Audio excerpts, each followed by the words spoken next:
Hi, my name's Steve. I'm from S&P Global, part of the Commodity Insights team, and in that I am part of Petrodata. Now, you took part in yesterday's concluding panel, and you were keen to emphasize the gap between Norwegian success stories and realistic global deployment of green shipping technology. Yes, so it's amazing success stories that we've had here. It's brought a lot of optimism, and the optimism that was, well, it was first optimism in Norway, which came to realism, and it's going to be amazing to rather take these success stories into the developing world, such as in Africa, and grow the optimism there and turn it into realism. There's a lot of skepticism in the developing world about these new fuels, these IMO net zero frameworks, and the costs associated. But if this is not just costs, there's opportunities that lie within this, and I'm hoping that I'm just going to start again there. I'm hoping that these opportunities will be utilized in Africa and benefit the developing world, not just Africa, but also around the world. And it's a great opportunity. I mean, you were very clear that as things stand, Norwegian solutions don't scale globally. No. There's the matter of service networks and stability and training. Perhaps you could elaborate a little on Yes. that. So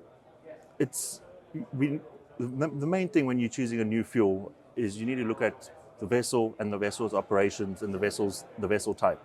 So you cannot take a ferry, the one that we were very fortunate to go on the first day, and put that down in Cape Town and expect it to operate the same way. You need the infrastructure to come with it, and you need the same operations. And the key is that when we start looking at developed countries and their solutions, they have the fortune of having, and I'm going to use Norway here.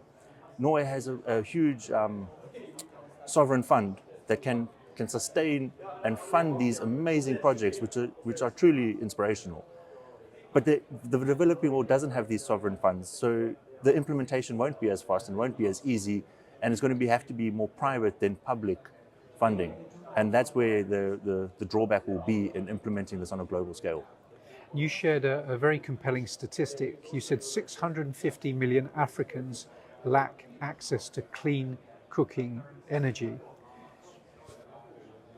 When governments prioritize basic energy access, let's be honest, hydrogen shipping fuel isn't even on the agenda. That is correct.